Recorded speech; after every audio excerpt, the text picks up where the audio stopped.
What does it take to make workshops work?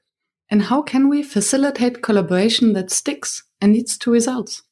My name is Miriam Hatness, and with the Workshops Work podcast, I'm on the mission to find the magic ingredients that make workshops work. Today with me on the show is Gustavo Razzetti.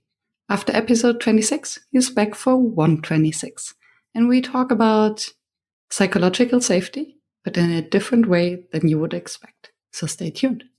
And by the way, if you don't have pen and paper at hand to take your own notes, scroll down to the show notes to download my one-page free summary. And now, enjoy. Gustavo, welcome back. Hello, Miriam. How are you? I am very well. 100 episodes later, I have the honor to have you back. Yeah, you didn't get rid of me, right? And I'm so excited to be here. I mean, I really enjoyed the first time we talked, and then we interacted in so many things. We facilitated things together. It was so fun that I'm glad to be here. Yes, and I think the audience cannot get enough of you. Well, we'll see. Yes. So on episode 26, we talked about meetings and how to have better meetings. And today we discussed that we want to explore some paradoxes, and namely the paradox of psychological safety in organizations. So maybe you can just start with a warm-up. Where do you see the paradox in when it comes to psychological safety in organizations? I'm going to step back first. And I was thinking this morning, we have this recording coming up. And one of the things that's happening is psychological safety is becoming the new agile or the new design thinking or the new innovation or the new whatever. It's becoming a buzzword. No? So, of course, most of the work we do that has to do with culture design and helping teams build their culture, clients always understand they need to basically build psychological and promote psychological safety. But later on, everyone's reaching out. I need psychological safety. We want to it becomes like what are you talking about? And that's the biggest thing that before we get into the paradox, no? Because when I start asking, what do you mean? They say, well, this thing that is important. Amy Edmondson, people like, as usual, they read the headline and then they just, I want that. No, give me 1 pound or 1 kilogram of psychological safety. The paradox itself is... And maybe, sorry to interrupt you. No, please. But I'm grateful that you slow down. So before we get into the paradox, now it's my time to push the brake. Let's first explore, what does psychological safety actually mean? And what do those individuals who shout, I want that, we need that, what do they think it means? Or what do they expect through psychological safety to happen? Cool. People are looking for band-aids, unfortunately, no? And doing psychological safety, it's about doing a lot of inner work. So psychological safety is the belief that one's team is safe for us to take interpersonal risks. That means, in plain English, I can be myself, I can speak up, I can say what I think, I can share my ideas in the open, I can challenge groupthink, which is critical, and it can even challenge the status quo or my boss. Okay, so that's great. One thing that people confuse and they use the terms interchangeably, trust is different. Trust happens between two people. No, so I trust you, you trust me. That's why we're here. Psychological safety is something that the whole team provides to every team member. It's a collective belief. No. And in that regards, I always use those safety nets, that someone's going to take the leap and everyone's holding that. Imagine like the firefighters. Everyone needs to hold that tight. So when the person jumps, then it can bounce back until they land safely and can. But if one of the participants basically says, I'm going to hold it, then it can twist and that person can basically bounce in the wrong direction. So that's one thing. The other thing that's important is, and I don't want to be critical here, but Amy Edmondson, who coined the term, she's a Harvard professor. She was working with Google. Google was on the quest of finding what makes or breaks high-performing teams. They went through different iterations, having the best professionals you can hire or pay for, right? They went through different, more diversity, people that like to work together, people that embrace conflict, whatever. And then they came working with Amy Edmondson that psychological safety was one of the key ingredients, for team success. That's why people are asking for it, because I want that, give me. The only thing I kind of disagree a little bit, she emphasizes the role of the leader. Mm-hmm. So for me, it's a paradox. One of the first paradox, like if you say that it's a collective thing that everyone contribute to, why are we putting all the emphasis on the leader to make it happen? Because then it believes that, the leader gives it to you or doesn't give it to you. It's like empowerment. I hate that word, because you don't need to empower women. You don't need to empower minorities. They're already powerful. As a leader, you need to remove from the equation and let them do what they need to do.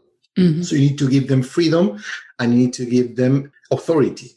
So when it comes to psychological safety, once again, it's something that the team creates. And this connects to the other topic that we want to discuss, which is subcultures. So I work in companies before being a consultant as a CEO of a team, and the CEO of the larger organization was promoting a culture that was anything but safe. But we were able to create in our a smaller pond, a safe environment. And it wasn't just because of me, it was everyone contributing. Because one individual can actually poison the sense of psychological safety. And at the end, it's a sense. Do I feel safe? Yes or no? It's not trust is more of a decision, isn't it? Whereas psychological safety is an environment in which I walk in. It's a cultural thing, So basically, it's an environment. You're right. The thing about there's an exercise I do when we did a retreat with a team in person after 18 months of being here on Zoom all day, and we did an exercise that we asked people to use like a thread to connect each other, like building those relationships between the team. And then they have to create a web, so you can put the phone on top of it and make sure it doesn't fall, right? It's a precious thing. You don't want to destroy it. And then the thing that we ask is one team member to start playing around with the thread to see what happens, and then another. So the point is, if there are 2 members out of 10, like maybe they're disengaged, they are maybe troublemakers, whatever, the team can still be stable enough. But when the majority of people are moving their threads, then things collapse. So I think that, to your point, one person might poison, but the team should be stronger enough than one member if it's the right. So a psychological safety environment is not either 100% in or you're out. There's a degree from low to high. That's one thing that I always talk about. It's not that you have or you have not. No, you have different degrees from low to medium to high. And there are things I use like a ladder to talk about the different stages of psychological safety. And I always use the metaphor, you need to climb the ladder to move from one place to another. But one thing that could happen is you can fall, because it's a two-way street in that direction. You can go up, but also you can go down. So you need to nurture it constantly. Yes, and isn't it the leader at the end who sets the tone of that? Because what I'm thinking is psychological safety, also as you defined it, means feeling secure enough to take risks and to challenge the status quo. And I think also trusting that I will receive radical candor feedback, for instance, so that it's not this touchy-feely kumbaya environment where we are all friends, but it's safe enough to also criticize each other on a professional level. And I think if the leader doesn't role model that, it cannot emerge from the team, or can it? It all depends. Let me step back again. First, you brought a great point. People, especially when I talk to CEOs, and you mentioned the word safe, No, they feel, what is this? I'm going to be overprotective. No, that's not the point. Is you feel safe to jump. You feel safe to take risks. It's about promoting a positive friction between the team members. It's not about we all love each other. It's not about being friends. You can have a good relationship, and actually research shows that when you have a strong interpersonal relationship with your colleagues, teamwork happens. So it's important, the human bonding, but you're not supposed to like people. You're not supposed to be their friends. You're supposed to respect them because of who they are, because of you're supposed to respect their different perspectives, their backgrounds, their ideas. Not because they are different to yours, they are not valid. So going back to the leader, I think it's not a black or white kind of question. I'm not saying the leader doesn't have a role. It plays a big, big role. My approach, many people love it, and many people say, what are you talking about? Is that in the past, we put a lot of emphasis on leaders, very paternalistic organizations. Basically, it all depends on daddy or mommy is going to they're going to save the world. In today's environment, people play a key role. So you shouldn't wait for the leader to do things, but you should start being a part of that culture. So it works both ways. We need grown-ups that are rebels, not just like teenagers that rebel because they don't want to do things, but people that rebel with accountability. So they rebel because they have a purpose to help the company grow, and they have an accountability that, okay, I'm going to do things my way, but I'm going to take the consequences. And because they understand the context and have the expertise to rebel. Exactly. Take, for example, what happened during COVID. No, so leaders were completely clueless. No, I know people don't want to hear this, but they were lost because they didn't have an instruction manual to deal with a pandemic. They were not prepared to deal with such a crisis, except for very few people. They didn't know. Many people have been fighting, working from home, because it's not going to happen. And now not only they had to embrace it, but they didn't have an option. So they adopted a model without conviction, but with necessity. So they have the push to say. So most organizations succeeded, not because of their leaders. In many cases, the leader contributed, but because people were able to find solutions. They were able to support each other like team members and say, hey, Miriam, I have tech issues. I have this. And people started like finding their ways around as subcultures to how to deal with the pandemic. That's why now over 80 something of people either don't want to return to the office, or if they do, they just want to go 2 or 3 days a week at the most. What do leaders say? 95% want everyone back at the office. Yeah. So Control. Is that a safe environment? Is that understanding? So I trusted you when I didn't have a chance, and you did okay, and you delivered, and you work a lot, and you kill yourself, and you metaphorically and basically you burn out because you tried to help us succeed. And now that things are settling a little bit, I don't trust you anymore. And I wonder whether this has actually to do with the trust towards the colleagues, or whether insecurities in the leaders. Because as I have observed it, for individual or team members to suddenly work from home, they know what they have to do. They have their networks and they can seek for information quite quickly. And they had to be independent before. The leaders usually goes like shouting to the other office next door to the PA and asking her to print out stuff, to check something, to call someone. So to have someone constantly at disposal, because they couldn't deal with all the complexity or the overload. So maybe their ask for everyone to come back to the office is just to create their safe environment for themselves, where they have access to the information without needing to invest this insecurity of having to call someone and to admit, I don't know, writing an email, can you please search for this information? Can you please set up this Zoom call? Because I still don't know how to deal with the tech. Yeah, that's a great observation, and I agree.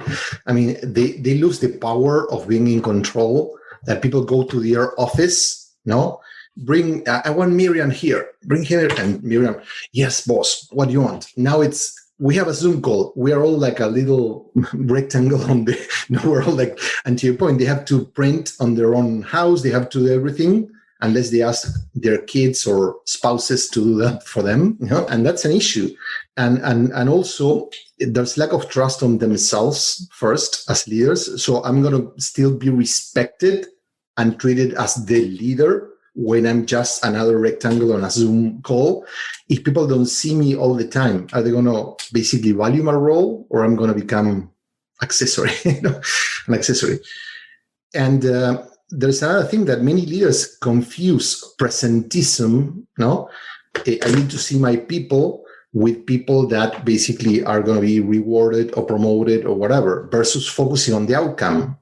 Mm-hmm. I don't care when people do the work, how many hours they work, if they're delivering great work. Yeah, absolutely.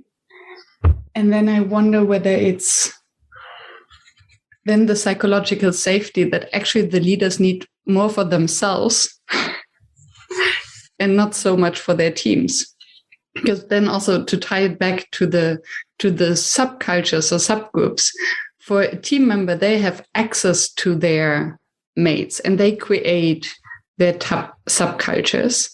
And there it's easier to create psychological safety, access to information, everything that we need to work well together. But if you're outside of it, then maybe you only have one link or very loose links to the rest of the team. The rest of the team, yeah. I mean, what I was thinking when you were sharing that insight is what happened to Apple. Apple forced employees or tried to force employees back to the office, and people rebelled in a positive way. They didn't say, no, we don't want to. They came back with solutions, with whatever. So that's why I'm saying that we need to stop thinking that the leader is the one who she or he is going to say, look, this is what's going to happen. This is what, and we need to tap into the collective wisdom. We hire 10,000, 20,000 employees because they are smart. Well, why don't we ask them? Why don't we tap into their ideas, not just into one person's thinking? Absolutely. So how can leaders then create psychological safety for themselves? Well, going back to if we stay in the definition, first, I think they need to trust themselves. And I think there's a lot of self-confidence issues. Tasha Eurich did a lot of research on self-awareness. And basically, she discovered that most people believe, 90% of people believe they are self-aware, but only few are. When it comes to leaders, and especially male and higher position, that's even worse. The percentage that believe they are self-aware is super, super high. And the ones who are not are actually 2% or who are 2%. So what happens there is basically, if you don't start by understanding your blind spots, the things you don't know, how are you going to lead? And I think that's one of the things that there's a lot of inner work. We talk about the paradox of psychological safety. I always tell people it's like chicken or egg. We're going to do, for example, I build like a canvas that's called the Uncover the Stinky Fish, Mm-hmm. And it has like 4 quadrants, and basically stinky fish is the problems that because we carry over, they start to smell and until they rot. The issue is that small problem actually gets everything contaminated. So if you have a rotten fish in your fridge, the milk is going to get bad. The cream, the butter, the produce, everything that's in the fridge. So it's important to take care of it. When we start using this tool and many others, people say, well, but first we need to build psychological safety, because if not, people are going to feel uncomfortable and say, well, it's like chicken and egg. At some point, we are going to have to talk about the stinky fish. At some point, we need to start talking about the issues and our emotions, our mindsets, and the behaviors that are getting in the way. So you have to cross the line. You know what I mean? Of course, there are facilitation ways, and we can talk about that later if you want, but on how to do it. But you cannot fix lack of psychological safety without crossing certain lines and making people feel uncomfortable. It's the price you have to pay. And I think, as you said, it is like a chicken and egg, because in order to address these issues, we need psychological safety. But psychological safety is created by addressing these issues and seeing that we will survive doing that. Exactly. Yeah, you nailed it. And so one thing that just crossed my mind is maybe we got the story of psychological safety wrong altogether. So instead of looking at the leader, as you said, that's wrong to look at the leader and expect him or her to provide psychological safety to the team. Maybe it's actually the task of the team to provide psychological safety to the leader so that they know, okay, I can be human. I can involve the team and ask them. I can trust them and share responsibility. And thereby it becomes a nurturing ground to even foster the psychological safety and team performance. Absolutely. Yeah. So maybe it's time to just acknowledge that our leaders are human. Indeed. And I think this is something that is often forgotten, actually, especially because up there, it's getting very lonely. Gold. Yeah, I mean, you nailed it again. I think that, once again, it's not one or the other, but I think that we need to stop putting so much emphasis on leaders. First, because then it's easy, no? It's like it makes it an easy way out for team leaders, no? Because when I do interviews before starting a culture design project with a client, people start blaming the leaders. When I interview the leaders, the former leaders, no, they say, well, the people don't do this. I say, well, but let's forget about finger pointing. What can you do better? And the same with people. No? So I push back and stop blaming to someone else. I use this 50-50 rule, which is every time there's a problem between two people, each has 50% of the responsibility. I don't care if it's 50, because the moment you divide the problem in equal parts, you have to focus on what's my half that I need to fix versus, well, Miriam, it's because of you. If you don't fix this, I'm not. No. And in that regards, I think that the pressure that leaders need to be more human, but also they need to fix things. They need to provide psychological safety. They don't have a clue because they weren't trained on that on business school. It adds more pressure. So rather than opening their mind to do it, they shut down. So it's even worse. It creates the opposite effect.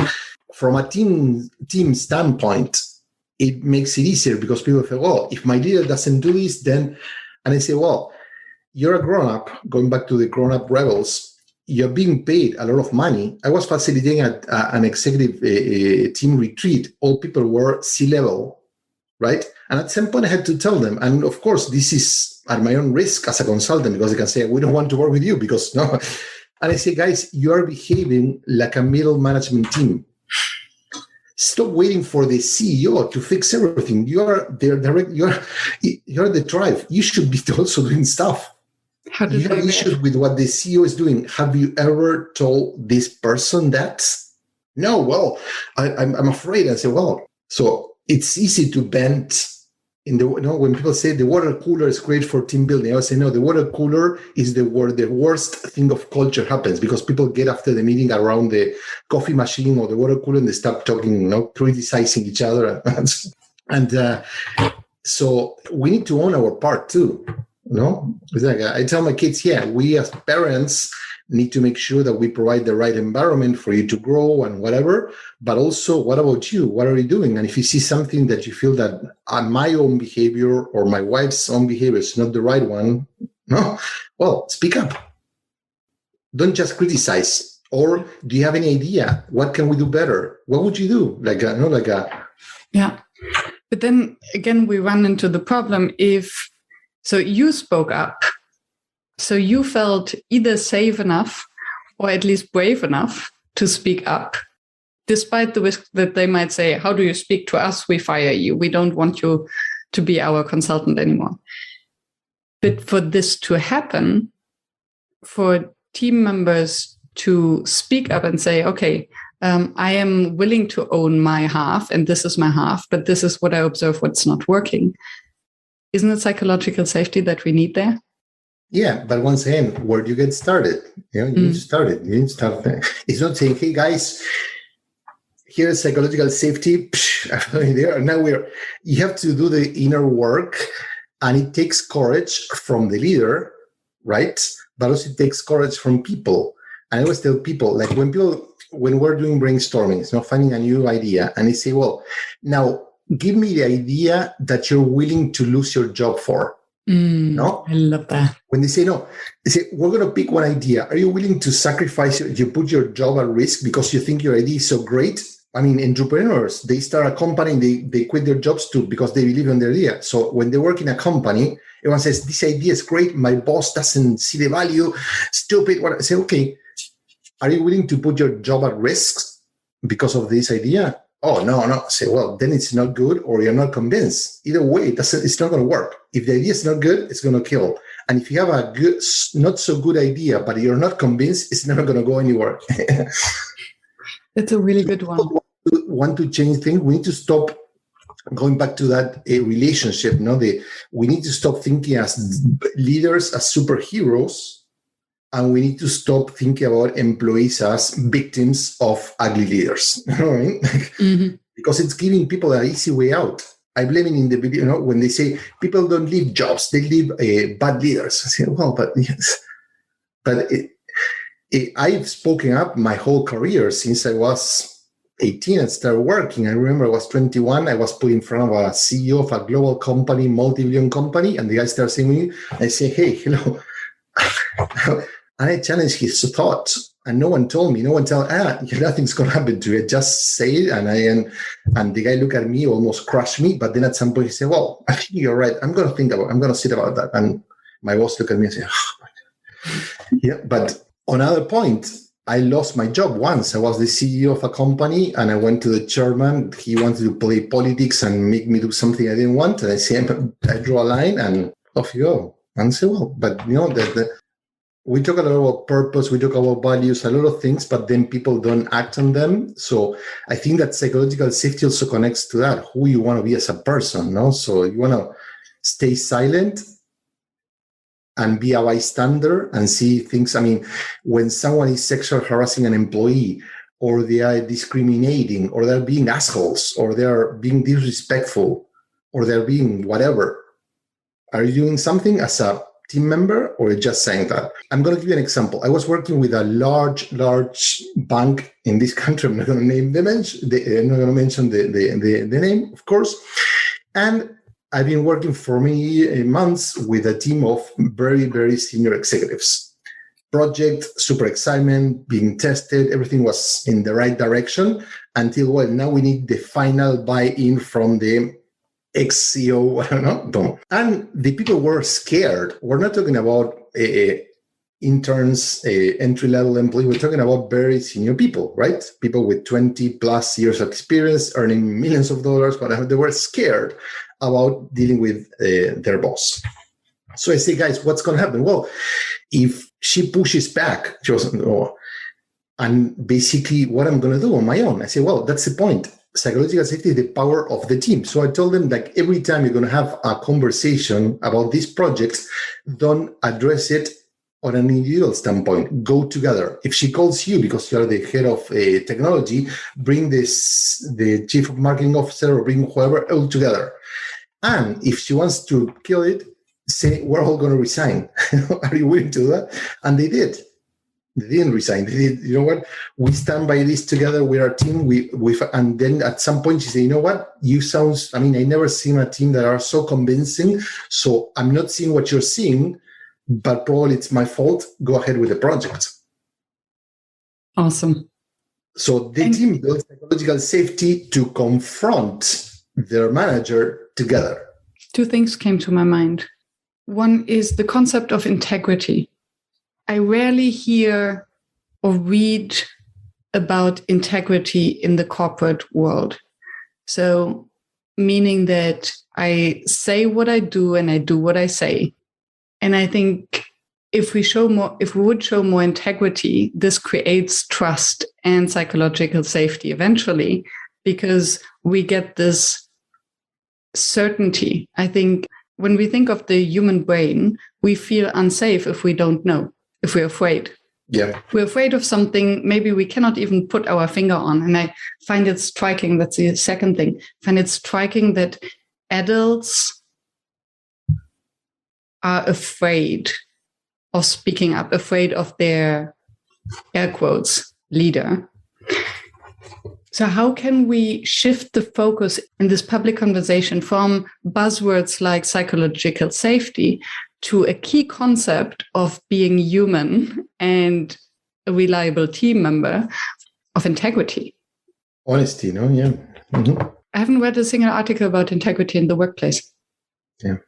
Have you? You read more than I do. No, I read and I wrote about something about that, but yeah.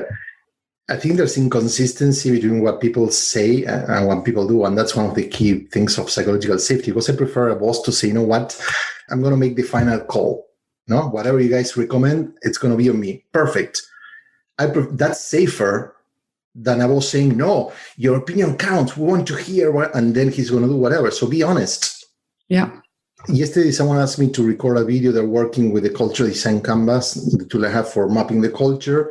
They're working with our global team, and they asked me to send a video to encourage the people. So it was hard to say, well, I'm going to say, hey, guys, go do it. No, that kind of thing. So I thought about exactly that, honesty. And I told them, look, the only advice I can give you, be honest. When you're mapping your current culture, what's the current culture of your team or your company? Be honest. Don't bullshit yourself. When you agree where you want to take the future state of your culture, be honest. Don't commit to things you're not going to be able to deliver. When you are reviewing your own behavior, how are you living and bringing and modeling that culture?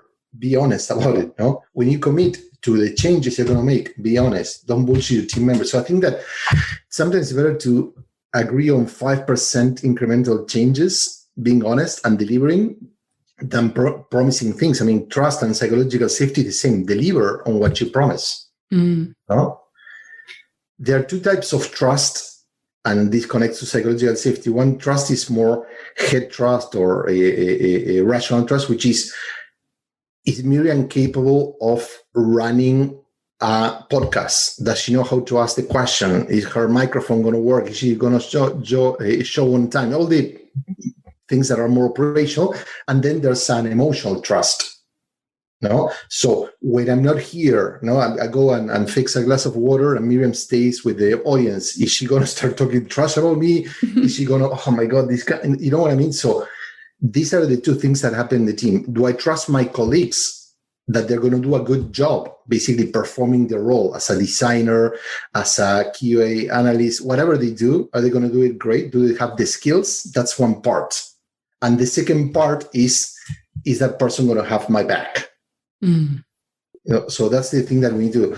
If you don't deliver on the goods when it comes to the functional side of your role, then people are going to trust you with their heart because you don't know how to do your job. But doing your job gives you one part of the trust. The other part is more emotional. It's more of a person. Are you trustworthy as a human being, not just as a professional? Yes. And this brings two things to my mind. One is the importance of the inner work, and you mentioned that before, is this insecurity of us humans, fear of rejection, imposter syndrome, fear of being judged. And if I have this insecurity in myself, I will always project it on others. So I will see clues for my inability to run a podcast. Oh, I saw him smiling. And now he's drinking a sip of water. That's because I said something stupid. So he's making fun of me. But this is only happening in my own head. It has nothing to do with what you're actually saying. And I think, so there's this individual responsibility to make sure that we are dealing with our own shit first, because we will eventually project it on others. And this will impact our performance, but also the safety of the group. Because if I'm constantly into defense mode, then I'm not open to new ideas.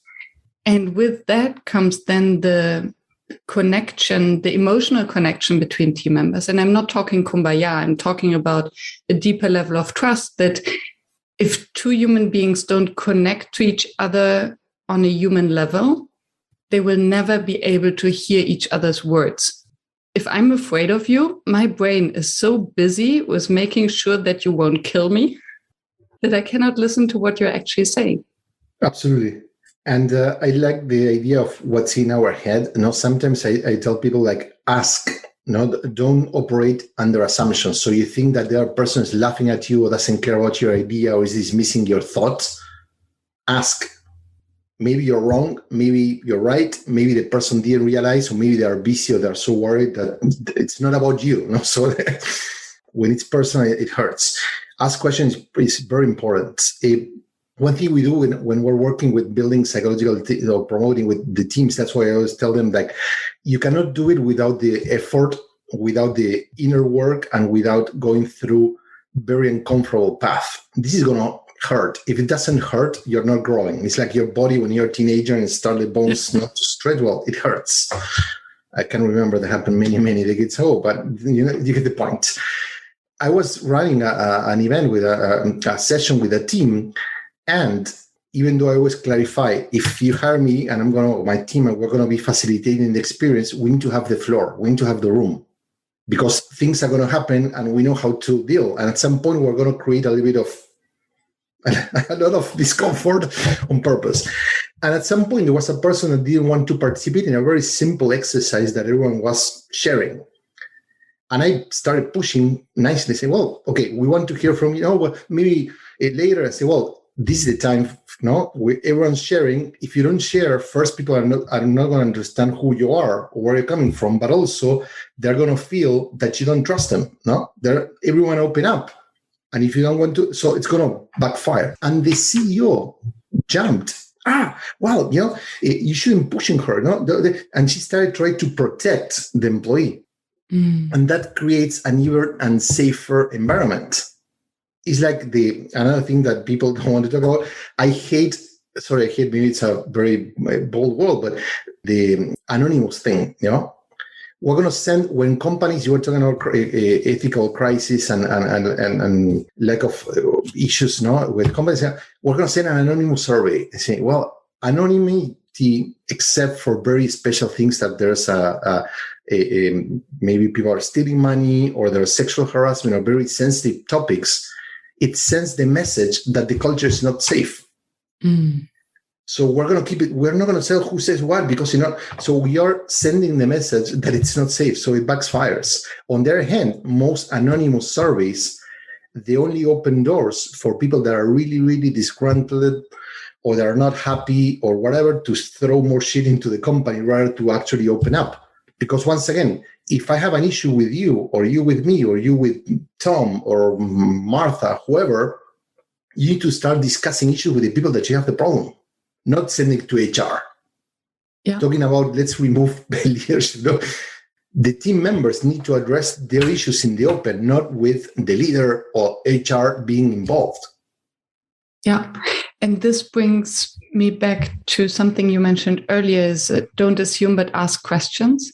And I think the art and culture of asking questions is fundamental because also in the survey, if you don't have the ability to ask a question about the survey results, it's very difficult to interpret it because, again, we don't know what's hidden between the lines. How many misunderstandings do we have with people so close to us as our partners, our family members? We send text messages and then we get a huge fight because we interpret something into their words that it's not there. How come we assume that this doesn't happen when we read survey results? So the information we're reading has, I would say 90% nothing to do with the information that has actually been sent. So I think in order to create then this culture of psychological safety and growth, we need to ask questions. What I have realized though, and maybe you can share your experience, is that most people really suck in asking questions. When I work with groups, it happens to me, and I became ruthless by now, that if I love question brainstorms, right? Okay, so ask as many questions as possible. And then there are questions that are, have you thought about doing X? And then I pause. I said, this is not a question. It's an advice hidden by a question mark. Please ask a question. What if you did Y? This is not a question. Have you heard about X? This is not a question. So the art of asking questions instead of giving advice or sharing feedback is maybe something that has to be learned first. It's a hard skill. that maybe we have to promote more in our organizations in order to create the possibility of psychological safety? Absolutely. I think that's a great point. Modeling those small behaviors, no, that you were saying, like coaching people, like how they ask questions.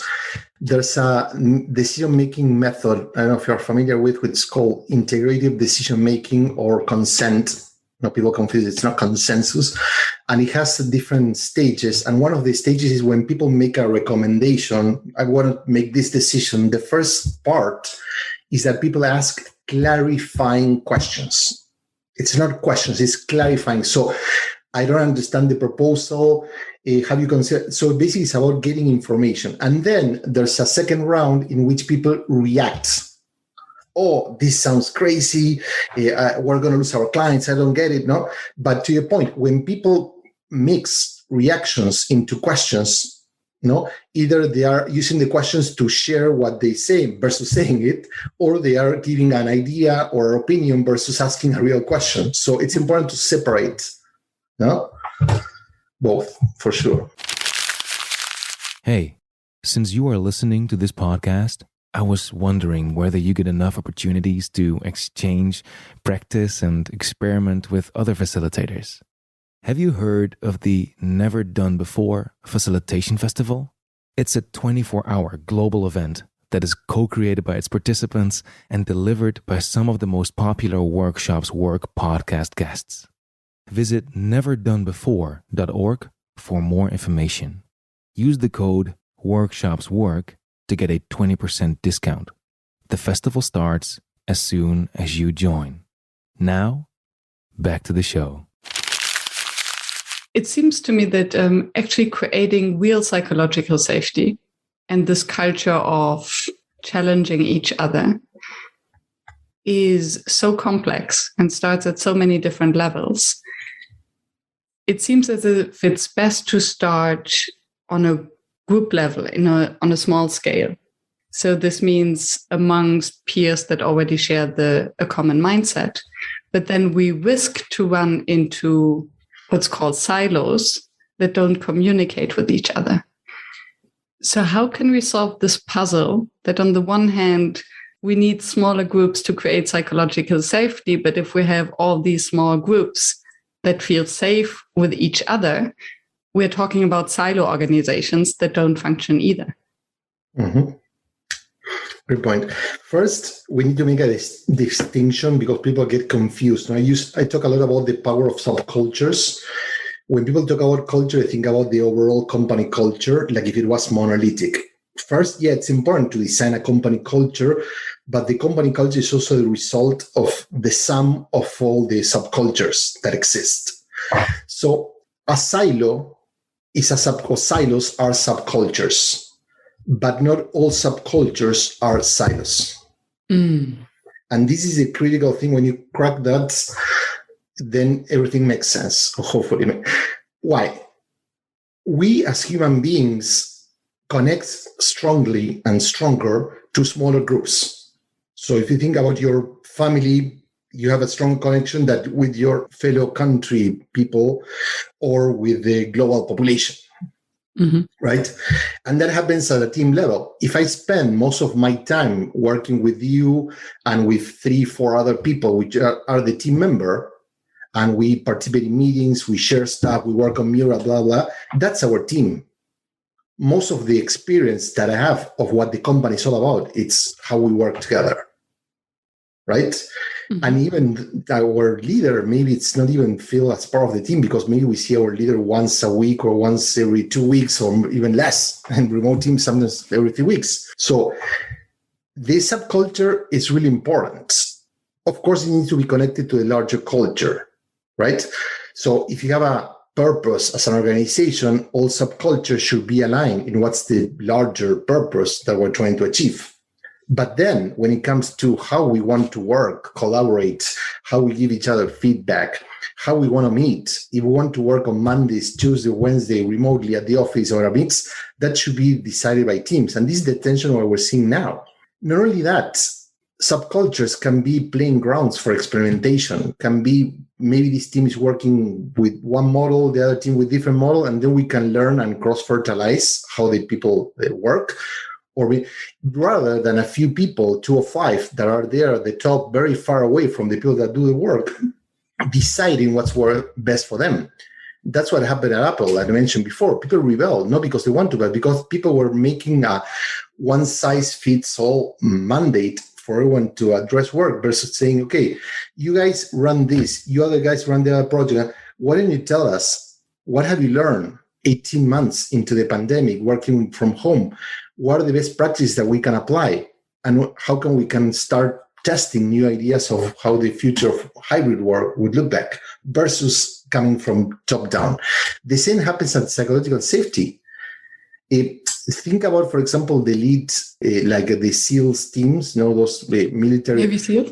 Mm-hmm. The Navy SEALs, they're US News. They're very small units, and they're very trust because they're going to be making decisions on the go. They have their own way of doing things, and they're small. That's an degree of subculture. Small teams are more effective than teams of 20 people. A team of 20 is not a team. No? Mm-hmm. Teams are 5, 7 at the most, and that's the magic number. They need to trust each other to perform high-risk missions. Mm-hmm. And in that, when they're live, in the middle of action, there's no colonel or sergeant or general or whoever there to tell them, no, go there. Go. The guys need to make their calls and they need to support each other. That's a extreme, but that's a great metaphor of how the same happens with a sport team. You're playing a soccer match or football or whatever, a group sport. You don't have the owner of the team going to the field and saying, hey, Miriam, kick that. You need to let them play. You hire them, you train them. When they're on the field, let the team play. So going back to the notion of psychological safety, it's easier to build psychological safety within a team that's on a mission, that's working on a particular project that's small, than doing it from top down. And actually, the definition of the psychological safety is something that affects the team, not the organization. But if you have lots of teams that are... Sorry? It can spill over, or to be effective, it needs to spill over. Indeed. How I imagine it now is that if we don't have psychological safety on an organizational level, then we end up in a silo structure where we might have safety or this team spirit in certain divisions or in certain subgroups, but these subgroups don't trust each other, so they don't communicate. Yes and no, because if my team is feels safe and your team feels safe, we're going to start interacting. It's like if you create islands that then the islands cannot communicate. The problem with silos, they're not the consequence of lack of psychological safety or not. There are two things. First, that the people who run those divisions or teams on purposely wants to drive a goal to protect usually the manager. If I don't share information with my colleagues, if I don't do this, then I'm the only one who has all the power information, so people cannot fire me. But on the other hand, we're living in an era that everything's about cross collaboration. So every project demands people from different departments, right, to work together. But then the middle management is structured by departments. So if you run the sales department or the marketing department or operations or product or tech, your goals, your bonuses, your budget to hire people, whatever, are based on performance of your department. So the company is rewarding individual behaviors or department behaviors here, but then people that work in a project that come from all departments have a different goal. So that's where it's not aligned. So collaboration happens at the very top usually because there are few people, they know each other, they don't have an option to collaborate, they were chosen by the CEO, right? So that team normally needs to somehow work together. And then the people on the projects, they are smart, they want to grow, and they're working a great project. They're going to collaborate because they want to. Mm-hmm. Because they want the project to succeed. No one's going to boycott a project that they're a part of. But then the leaders of each people that come from different departments, they don't collaborate. The middle management usually doesn't collaborate because it's not designed by that. Their goals, so that's where the issue happens a lot. Then that turns into silos. So is this then a problem of incentive mechanisms or a structural problem that we have to get rid of middle management anyway? Some organizations have, I don't think there's one single solution, but I think that middle management is a problem. Definitely, we need to shift towards a reward system that basically rewards collaboration. So if you are the head of IT and your goals are all about what you achieve on IT, you're not going to care about working together. You know what I mean? So everyone's goals should be about should be tied to group collaboration also. So how can we do that? Same at a team level. If you have individual bonuses, like most companies still have, people are not going to work together. They're going to do whatever is going to serve them best. If you say that, there's a one single bonus that either everyone gets it or not, or maybe 70% of the bonus is about group results and only 30 about what you bring to the table individually, then people are going to collaborate. Mm-hmm. But then at a management level, middle management level, of course, there are certain processes that need to change and structure so people stop thinking about their department and start thinking they need to be more like service areas. No, for example, HR. Well, we need to decentralize hiring and promotion to the teams because they are the best suited to that. Many companies are actually giving teams the power to define their own salaries, not HR. And people say this is not going to work. Well, there's hundreds of examples that it works perfectly because when people are given the accountability and the freedom, they fix it. And it's closer to the court, where actually things happen. So they have a better understanding of what a fair compensation is, as opposed to HR that are usually further away from the business. They might know the industry averages, but they don't know what's happening on the floor in the court, however you want to call it. And there are more biases. There's more like politics. The more you detach yourself from the court. Yeah. And then I wonder how to then bring it back to what you said earlier about moving it away from the leader. So if we agree that it's an intrinsic problem to middle management that there is a lack of communication because the incentive structures or reward system is just set in a way that doesn't incentivize them to collaborate more. Mm-hmm. Doesn't this mean we're looking to the leader to change the reward system and to tell the middle managers to collaborate more? On one hand, yes, but also when I work with middle management, I tell you guys, so they also need to have ownership into this model is broken. Are you going to be part of the solution? Are you going to wait for someone to fix it for you? With team members, the same. If you're running a project that involves cross-department collaboration and the project is failing, not because of what the team members do, but because of the rules that get in the way, you as a team member, for team members collectively, need to we need to change this, whatever. So going back to the idea of rebel as a grown-up, don't complain, say this is not working and come up with solutions. Mm. Chicken or egg? Well, but it's not a safe environment. Well, start asking questions and start bringing solutions. If you don't have the conversation, you're not going to move the needle. And I think this is maybe where it becomes tricky to really break or to solve a broken system, because in your earlier example, and I loved it, it was the different middle managers who actually joined forces to go towards the CEO and say, okay, this is what we want to do. If you're not doing it, then we all resign, because we are all being part of that. In a structure where we see silos, so all the middle managers, they're in charge of their teams.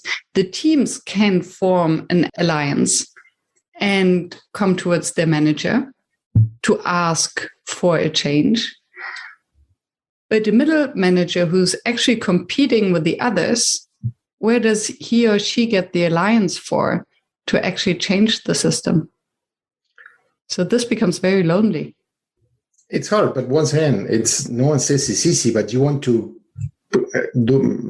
build your career. You want to have a nice responsibility, good paying job. Well, if not work at a call center, Well, and with all respect to people who are on call centers, what I'm saying is like people want to have the title, people want to have the salary, they want to have the large office, or I don't know, maybe it's a better internet connection now, the perk, because whatever you're going to get as perks because of your position, but then they don't want to take the responsibility and say, you know what, it's like growing a family. If you live alone, it's sometimes lonely, but it's easier. The moment you get a pet, you start getting responsibility because you have to feed the cat or the dog and take them out or whatever.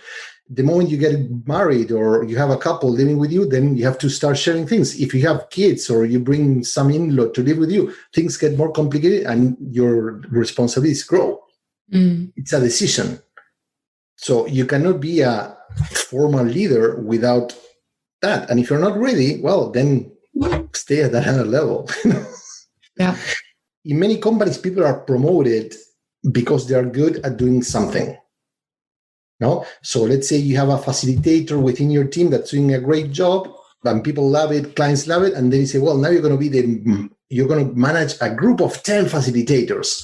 Not everyone knows how to manage people. And even if they are trained and learned, some people are not good at that. And that's the point. Many people get promoted to positions because of their expertise and their results on an individual area, but then their job changes. They're no longer experts in marketing or IT. Now they have to lead, which is a different thing. Yeah. Yeah. And then the outcome is that you basically screw up on two areas. You lose an expert and you get a bad manager. Yeah. By promoting. Lose situation, yeah. Yeah. So how can we then break silos? How can we transform silos into subcultures that actually communicate and collaborate in a healthy manner? I think that it works both ways. From a top-down approach or leadership standpoint, it's like what are the clear rules that the company has to make sure that rules that what we reward or punish as a system doesn't affect that, to make sure that we have a clear purpose and values and those teams are aligned with that. And alignment comes from the senior leadership to the middle management to make sure that the teams are aligned. But then also giving the teams the freedom and accountability or responsibility to make decisions. No? And today is the perfect example. People want to work from home. They want to come to the office 2 days. That's something that we need to give the teams the freedom to choose that, not the manager. The managers to say, you know what, these are the company goals. You deliver. How you do the work, it's up to the team, not up to individuals. It's up to specific teams to discuss and fix it and test it and see what happens. Do you believe in hybrid? I think that hybrid is coming. I have some struggles with the word. It's like in the car industry, hybrid vehicles are not a 4x4 or SUV, are not a car. So there's no one thing. They're the worst of both worlds. I think that we need to talk about flexibility. That's the key word. No, we're putting a lot of energy into logistics and details, who works from where, blah, blah. We need to talk about what needs to be done, what's the type of work that's expected from people, and what are the best ways to get it done, no? Versus logistics and time zones and controls, and what people get stuck in details that are important to have some shared language. But most importantly is ask your team, what's your responsibility? What's the outcome? What's the work that this team needs to deliver? And how can we help you as a company to do the best work of your lives as a team? Yeah. And I wonder to what extent the conversations about logistics and details is just an easy way out to keep ourselves busy. We can pretend that we're working on a solution, but actually the solution is complex, and we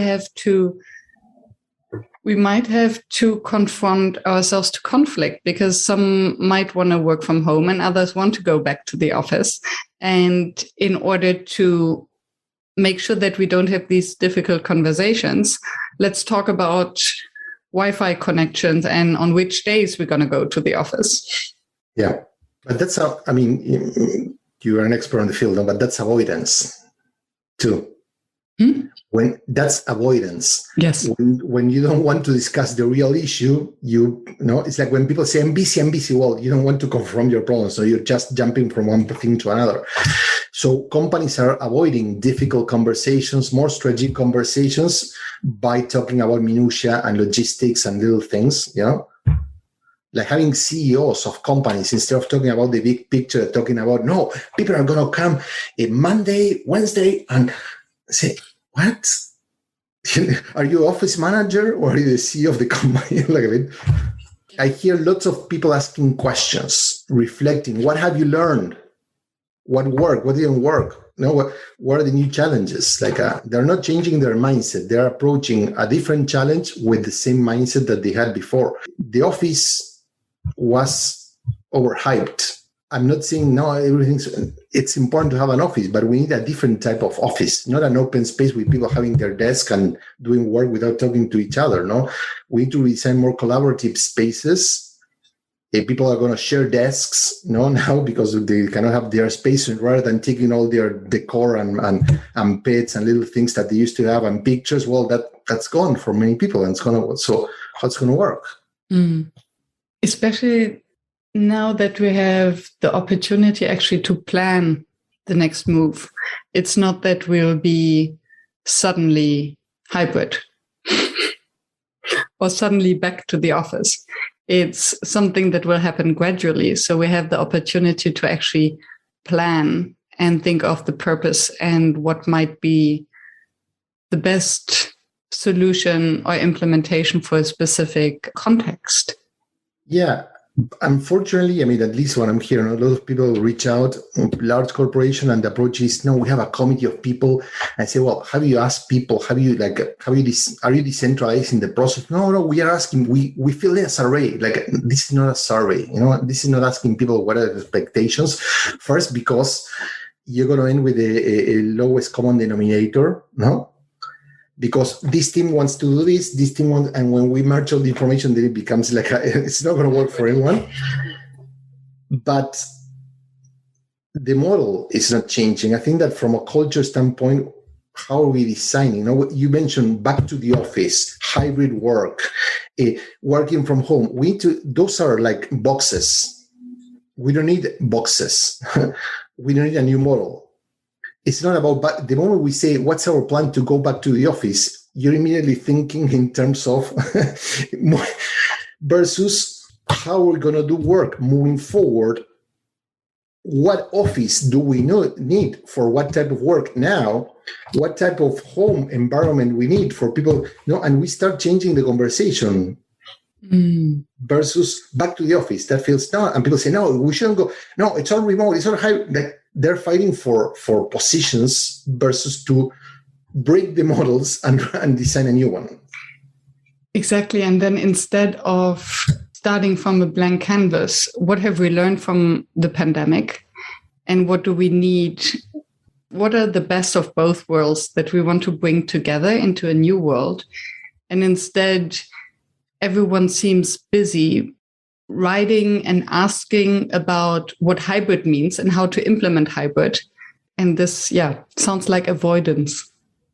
Totally. One of the key, I wrote about the key mindsets, but one of the most important mindsets that people need to change and let go of, we still think in terms of collaboration or work to be done in synchronous terms. That we all need to be present, regardless if it's virtual or not, right? It's not the office. It's a bigger problem that that's why people had so many Zoom calls, because they keep operating with we all need to be together, seeing each other to do work. And as you all know, you can start a brainstorm on a mural, but then people can continue working on their own in a collaborative tool. Yes. Sharing without having to be at the same time in the same space. But the workspace was designed not to be in the same place, was designed to be together at the same time. So when we moved to a virtual environment, they kept operating with, we need to be working together at the same time. And that's the biggest shift. I think there's a real opportunity there, because when we move ourselves from this old mindset, as you said, that we have to be in the same place to collaborate synchronously towards what else is possible, then we can detach, for instance, the brainstorming phase and the decision-making phase from the sense-making.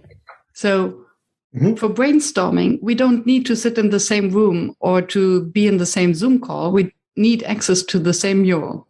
Put your ideas there whenever you're ready. And then we can collectively make sense out of it.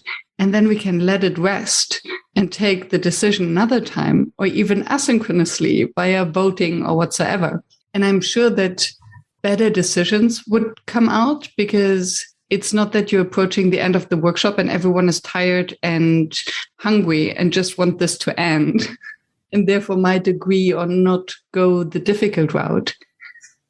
So I think there is a potential to have more sustainable decisions and conversations when we think of collaboration as a mix between synchronous, as a hybrid between synchronous and asynchronous work.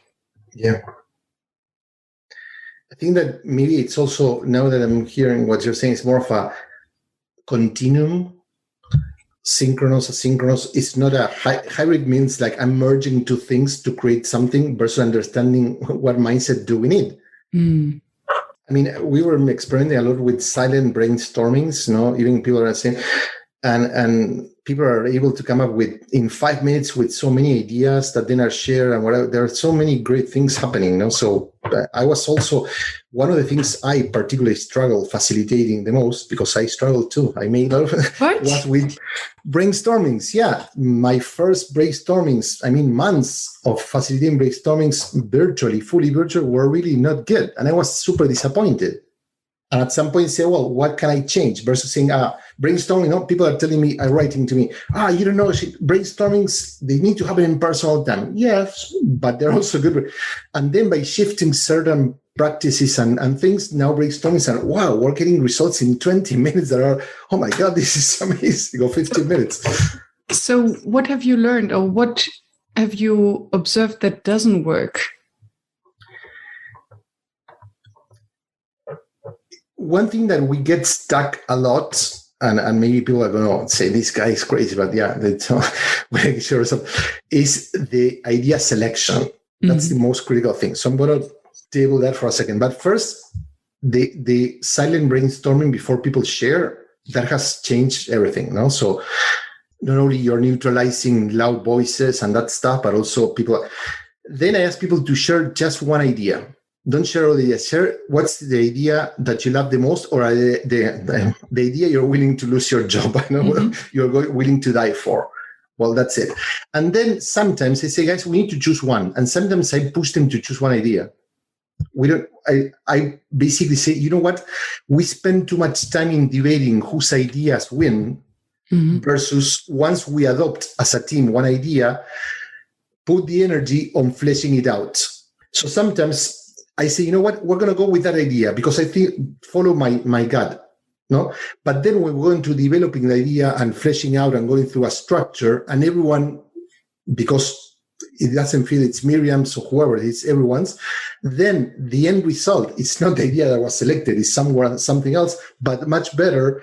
And then it's where I feel the collective power. So making people choose ideas collectively, it's a pain in the butt. Yeah. In person or remotely.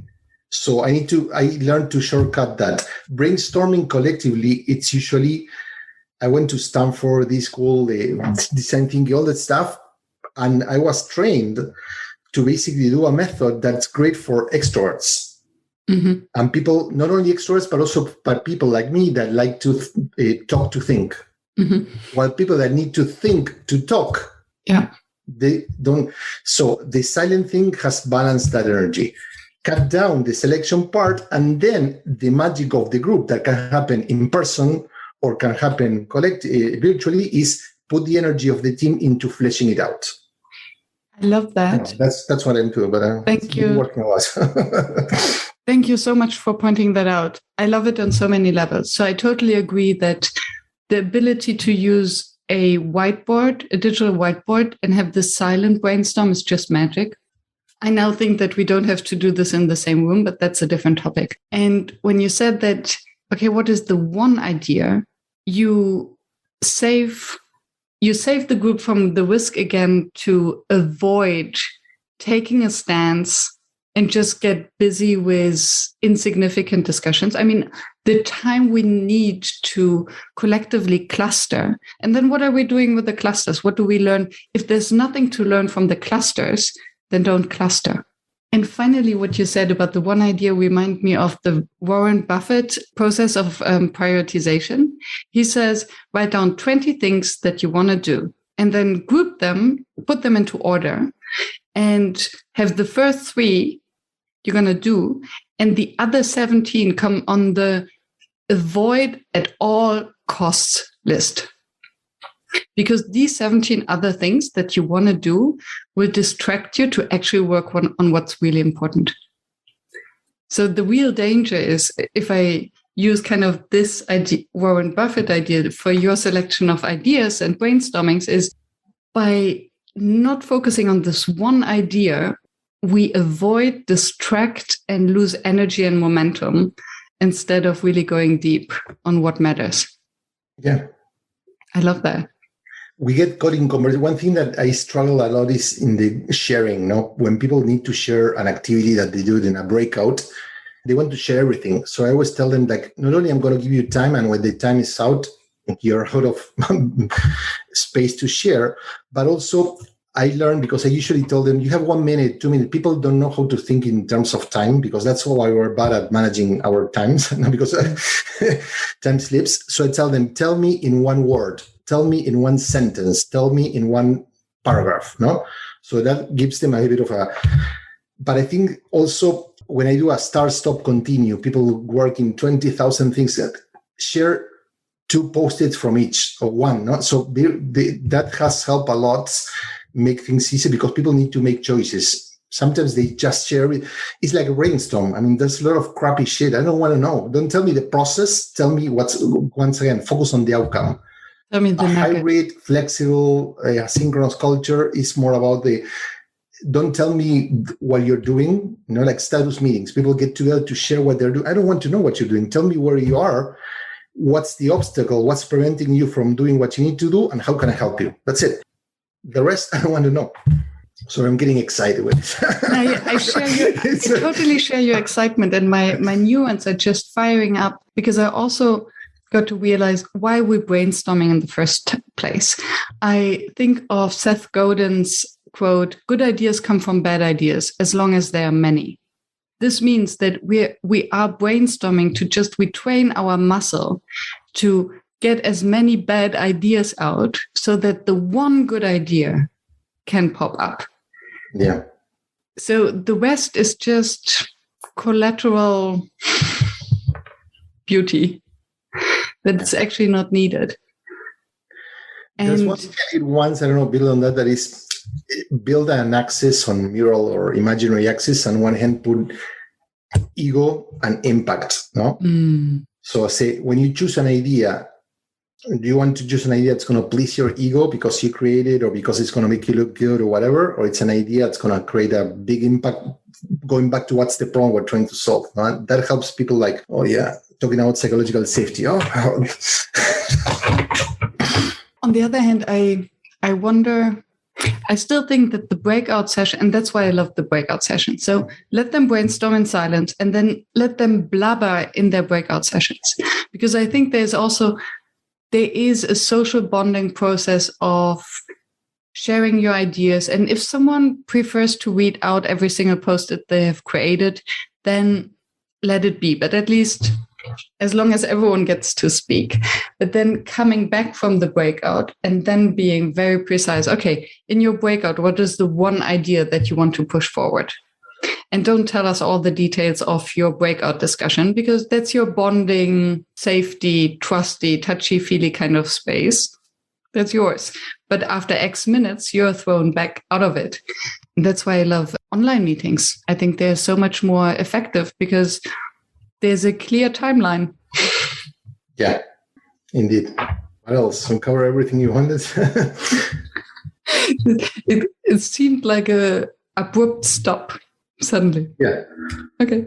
So the last sticky note was used.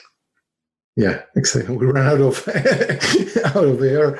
Oh, and no, good.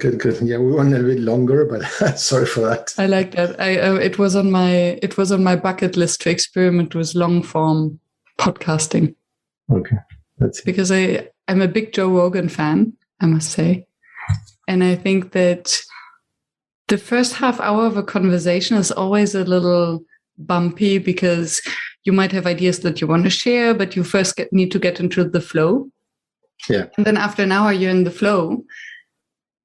And then the time is up. But everything that comes after 1 hour is actually where suddenly you connect the dots and you explore different fields. And that's where the conversation then emerges. Because flow. Yeah. Yeah, Daniel Pink gave an advice for writing that's marvelous. It's basically writes an article, and then the first 3 or 4 paragraphs, get rid of them. Just don't read it. Just Which is, same as with the brainstorming. And I always thought, okay, next time and then it's a fear of missing out, because I know that when I listen to a podcast, the first 15 minutes are usually not that good. So it's more important to listen to the last 15 minutes than the first 15 minutes. But I don't know anyone who would systematically start at minute 15 of a podcast. But I know many who would stop 15 minutes early. Yeah. Cool. It's awesome. So it was great talking to you. Thank you. Yes. What would be the nutshell for you? What would be, if someone fell asleep after minute 1, doesn't have time to listen to the entire show again, what would you like them to take away? I think that one of the things that we discuss is stop thinking in binary terms. No, either we are safe, and until we're not safe, we can do something, or hybrid versus not hybrid. So we have all those many boxes that doesn't allow us to integrate concepts that seems contradictory and antagonist, but they're actually not. No? So rather than hybrid, need to be, maybe it's more integrative. No, something that will bring together different pieces versus creating conflict because they're different. No, integrating leaders need to shape culture, but also integrating people need to shape culture by asking questions. No? So it's not one or the other. It's not top down versus bottom up. It's not centralized versus decentralized. It's not the office, but it's integrative. Sorry, it's a long, but I think that's the key, breaking that polarity, binary terms. Love it. Thank you. Culture, not company culture, team culture. No, both. It's both. It's not one or the other. It's both. Yeah, and we can have both. We should. Yeah. Just it doesn't come without cost and without effort, and maybe without risk. Yeah, but going back to your point about fear, personal fear, no? Think about politics. The world here is super polarized, no? You're either a lefty or you're a right, and whatever, no? So it's like, okay, maybe these guys have some ideas that are great, and these guys too. So by saying I belong to this side of the conversation, I'm basically avoiding that maybe some of what you're saying is right. Integrating polarities means that there are good things here and there are good things there, and stop seeing them as antagonists and integrate them into one thing. No? Which brings us back to the topic of psychological safety, because we tend to polarize because it feels so safe to be with our little group. And then if we start listening to someone else, it's like a threat. It could put our beliefs at stake, our identity. Indeed, but it's actually unsafe. Yes. Because safe is seeing that Miriam says that we need to do long brainstormings. Gustavo says that we need to do medium brainstormings, and someone else that we need to do short storm, and maybe a fourth member say, no, brainstormings don't work. And instead of saying it's one or the other, say, let's think about it. Or maybe by using an integrative process, we find the idea that, well, for certain projects, long brainstorming. For others, no brainstorming. For these, and you start playing around versus making one single choice. And then we can make it our own. Exactly. It is always a gift and pleasure to talk to you, Gustavo. Likewise. It was amazing. Thank you for the conversation. Thank you. And it takes two to tango. And if anyone in the audience would like to hear more from you, check out episode 26 and check out Gustavo's website and blog and resources. Follow him on LinkedIn. I'll put all of that in the show notes. Join his community. Mm-hmm. Yeah. Awesome. Thank you. Thank you. Thank you for staying tuned and listening to the show. I appreciate your attention as I know how busy you are. If you enjoyed it, please subscribe and engage by sharing your comments and thoughts, and visit workshops.work to download the one-page summary. I'm looking forward to seeing you back at the next episode, and I wish you a fruitful day.